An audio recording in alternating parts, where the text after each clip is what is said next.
Assalamualaikum warahmatullahi wabarakatuh. Kembali lagi bersama saya di Desendria Channel. Oke, untuk kesempatan hari ini yang akan kita bahas tentunya yaitu garis dan sudut. Ini materi kelas 7 untuk SMP semester 2, garis dan sudut. Yang akan kita bahas diantaranya yaitu ini pengertian garis dan kedudukan garis. Ini yang awal yang akan kita bahas ini. Kemudian pengertian sudut, kemudian memberi nama sudut, mengukur besar sudut dan jenis-jenis sudut. Kemudian yang terakhir hubungan antar sudut. Kemudian nanti di sini saya akan berikan beberapa contoh soal yang saya ambil dari buku-buku SMP kelas 7 semester 2. Oke, langsung saja akan kita bahas. Yang pertama di sini yaitu garis. Garis pengertiannya ini, garis merupakan suatu himpunan titik-titik yang anggotanya terdiri dari lebih dari satu buah titik. Ini bisa kita tandai yaitu lebih dari satu titik. Berarti yang titik tersebut berderet kedua arah berlawanan hingga tak terhingga. Di sini sudah ada beberapa contoh garis. Yang pertama yaitu garis Y. Di sini yang pertama saya misalkan garis Y. Ini garis Y itu berdiri dari beberapa titik, berarti contohnya di sini ada titik, yang di sini lagi titik. Yaitu kalau garis berarti di sini memiliki yang tersebut berderet kedua arah berlawanan hingga tak terhingga, berarti yang satu kemudian yang satu ke sebelah sana. Titik-titik maksudnya titik ya, semakin banyak ini kan akan membentuk sebuah garis. Berarti titiknya semakin banyak ke kanan, yang satu semakin kiri. Di sini dicontohkan lagi titik X, ini titik W, kemudian ini garis W, ini garis Z. Itu pengertian dari garis. Selanjutnya yaitu kedudukan dua garis yang akan kita bahas di sini, yaitu dua garis dulu. Ini kedudukan dua garis yang perlu kita perhatikan. Yang pertama, kedudukan dari dua garis yaitu berpotongan. Apa yang dimaksud dengan berpotongan? Di sini sudah saya tuliskan dua buah garis yang memiliki sebuah titik potong ya. Ini saya salah. Titik potong, ini titik potong. Salah tulis ini. Oke. Contohnya di sini saya misalkan ini garis M ya, dan ini garis N, kemudian di sini berpotongan di titik Y.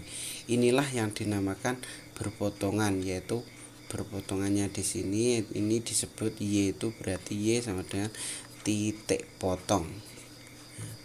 Ini namanya berpotongan. Bisa dipahami ya. Untuk yang lain ini saya misalkan ini garis A, ini garis B, kemudian di sini berpotongan di titik X. Nah, ini potongannya di sini, berarti titik potongnya yaitu di posisi X, itu namanya titik potong. Itu namanya titik potong di posisi X-nya ini. Nanti kalau ada perpotongan kan bentuk sudut, tapi nanti kita bahas di bab sudut. Itu yang pertama berpotongan. Yang kedua yaitu garis yang sejajar. Garis yang sejajar itu apa? Nah, di sini sudah saya tuliskan. Garis yang sejajar adalah dua buah garis yang berada dalam satu bidang dan apabila diperpanjang tidak akan saling berpotongan. Maksudnya dalam satu bidang, contohnya ini kan dalam satu bidang datar. Di sini saya misalkan garis X dan garis Y, dan di sini ada kedua garis sejajar ya, yaitu yang sejajar berarti X dan Y, kemudian di sini garis N dan garis M. Maksudnya sejajar dan tidak akan saling berpotongan, kan ini tidak akan saling berpotongan. Maksudnya mana? Nah, ini dua buah garis itu di awalnya ini kan memiliki jarak. Contohnya di sini kalau bisa dicontohkan 5 cm. Di sini sampai dipanjangkan sampai berapapun tetap 5 cm. Kalau seperti ini biarpun tidak berpotongan, yang satu agak condong ke atas, yang satu agak condong ke bawah, biarpun tidak bertemu atau tidak berpotongan, ini namanya tidak sejajar karena berbeda.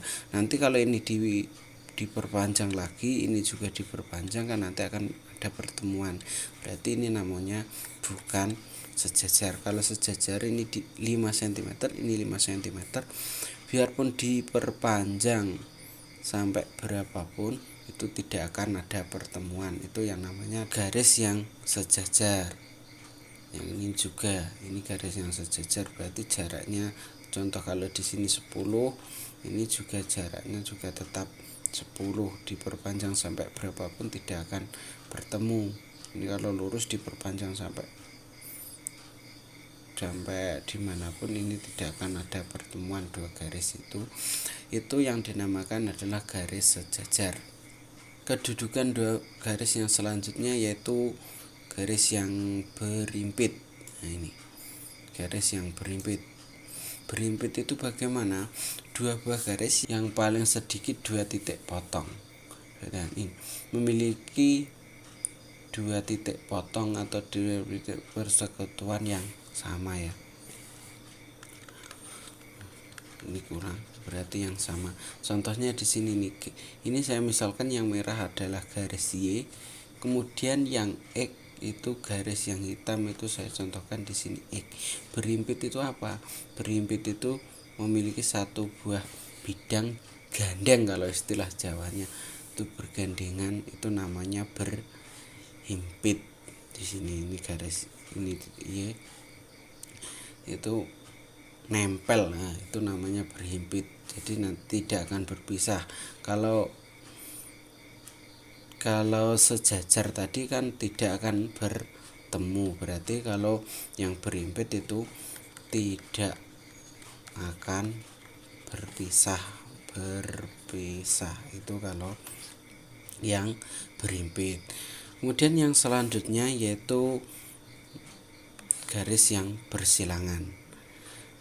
Penjelasannya, dua buah garis yang tidak terletak, ini perlu kita garis bawahi, yang tidak terletak pada satu bidang datar dan tidak akan berpotongan apabila diperpanjang.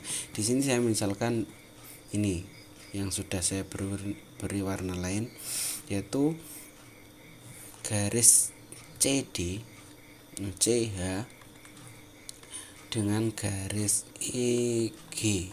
Nah, ini namanya adalah garis yang bersilangan, tidak akan bertemu dan memiliki 2 bidang yang beda. Garisnya kalau garis CH itu kan berada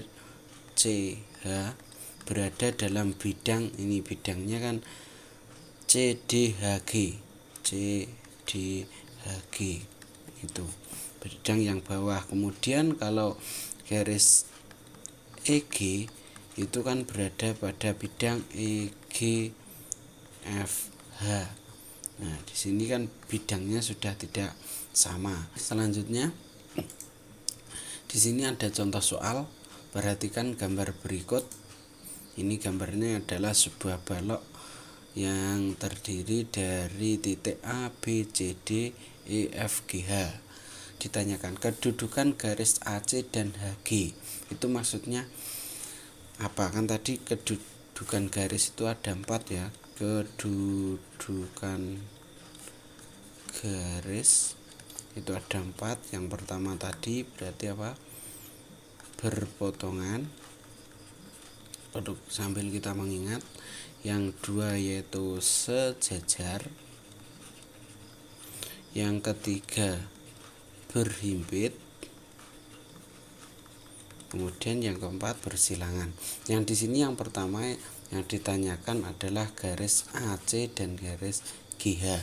Kita cari dulu garis AC, ini kita tandai ya, AC dan garis GH. Ini garis apa kira-kira? Berarti ini bisa disebut untuk yang A yaitu kedudukannya adalah bersilangan. Bisa kita pahami ya, garis AC dan GH. Ini kan di tempatnya di suatu bidang yang berbeda, yang satu bidangnya ini dan tidak akan bertemu. Kemudian yang B adalah kedudukan garis AB dan GH. Ini AB saya tandai seperti ini dan GH. GH-nya mana? Ini ya. Kita gunakan lagi. Saya beri warna ini. Ini kedua garis ini. Berarti kedua garis ini adalah sejajar. Oke, sejajar. Ini kedua garisnya yaitu garis yang sejajar. Ini kalau diperpanjang tidak akan bertemu, betul ya. Kemudian yang C yaitu kedudukan garis EC dan HB. EC-nya dicari EC, berarti ini garis ini titik E dan ini titik C, berarti garisnya ini. Kemudian HB, H-nya mana? Ini hanya ini, berarti hanya. Kemudian garis ini, berarti itu namanya garis yang berpotongan di sini nih, tepat di tengah, itu namanya berarti garis yang berpotongan. Oke, itu bisa dipahami ya untuk mencari garisnya. Kemudian yang selanjutnya contoh soal yang kedua, perhatikan gambar berikut. Ini gambarnya seperti ini. Kemudian garis-garis yang sejajar dengan garis EH, yaitu berarti ini pilihan ganda ya. Garis EH. Garis EH itu yang mana? Ini garis EH. Dicari yang sejajar. Berarti kalau yang sejajar, kalau ini arahnya dari, saya misalkan ini dari arah luar, ini arah dalam. Berarti ini juga arah luar, ini arah dalam, arah luar, arah dalam, arah luar dari arah dalam.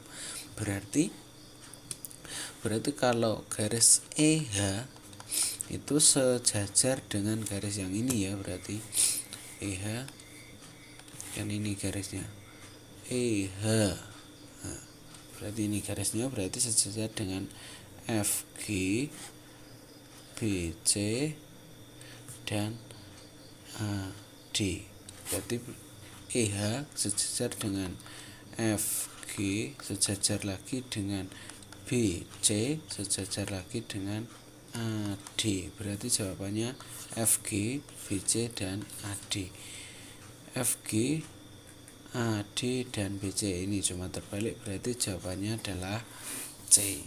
Bisa dipahami ya. Ini ada contoh soal yang ketiga. Perhatikan gambar berikut. Ini gambarnya sama, yaitu dibalok. Tentukan dua buah pasang garis yang pertama, berarti yang A yaitu berpotongan, B sejajar, C berhimpit, dan D bersilangan. Bisa kita cari dua pasang garis yang berpotongan, berarti satu. Ini A-nya berarti jawabannya 2, B2 karena di sini yang diminta adalah dua pasang. Yang A dulu, berpotongan tadi berarti dalam satu bidang yang sama dan bertemu dalam satu titik. Contohnya di sini saja. Kita misalkan contohnya yang pertama di titik C, berarti yang bertemu di titik C yaitu B, C berpotongan dengan ini GC. GC. Kemudian yang satunya lagi kita misalkan di sini di titik A bisa ya. Kemudian yang bertemu di titik A yaitu E, A dengan BA. Ini berpotongan kan sama. Kalau saya gambarkan dengan titik seperti ini, yang pertama tadi BC berpotongan dengan GC. Jadi berpotongannya di sini, ini namanya adalah dua buah garis yang berpotongan. Kemudian yang satu lagi kita misalkan di situ tadi EA, ini garisnya EA dengan BA atau AB, ini berpotongan di A. Berarti itu jawabannya yang A, yaitu jadi kalau disuruh tambah lagi kan bisa kita coba di sini, berarti EF dan BF atau GF dengan EF itu sama saja. Tapi di sini yang diminta cuma 2, berarti kita kasih 2 saja. Kemudian yang B, di situ disuruh mencari 2 buah pasang garis yang sejajar. Pasangan garis yang sejajar. Itu bisa kita misalkan di sini kita cari yang sejajar. Yang sejajar tadi yang tidak akan bertemu ya. Di sini dinyalakan dengan EH, itu bisa sejajar dengan FG. Berarti EH dengan FG. Kemudian yang misalkan lagi di situ garis ini juga bisa, ini HD itu sejajar dengan CGC. Berarti di situ HD dengan GC itu juga sejajar. Kemudian yang C yang diminta yaitu yang berhimpit. Ada atau tidak kalau dalam sebuah garis ini yang berhimpit?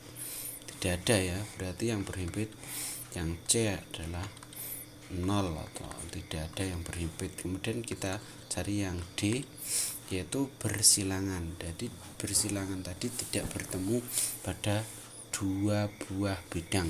Berarti bisa misalkan di sini D. Maaf. Ini DC.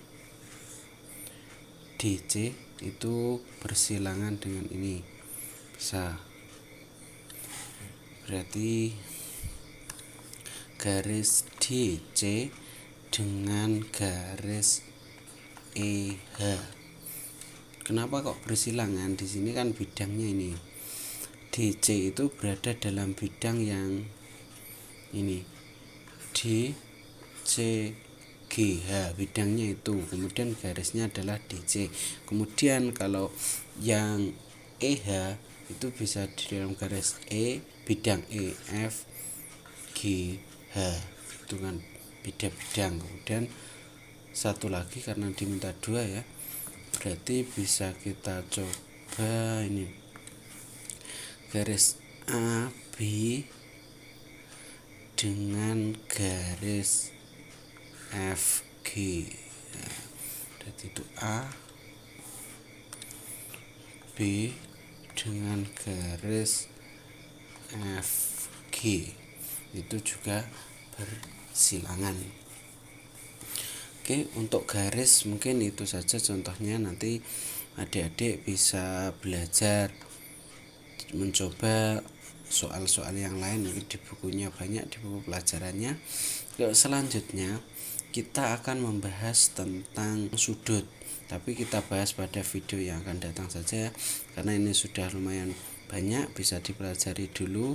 Kemudian yang untuk sudut kita pelajari di lain kesempatan. Oke, untuk kesempatan malam ini kita cukupi sekian dulu. Jangan lupa channelnya di subscribe, kemudian di like dan ditonton sampai habis biar bisa dipahami. Oke, akhirul kalam. Assalamualaikum warahmatullahi wabarakatuh.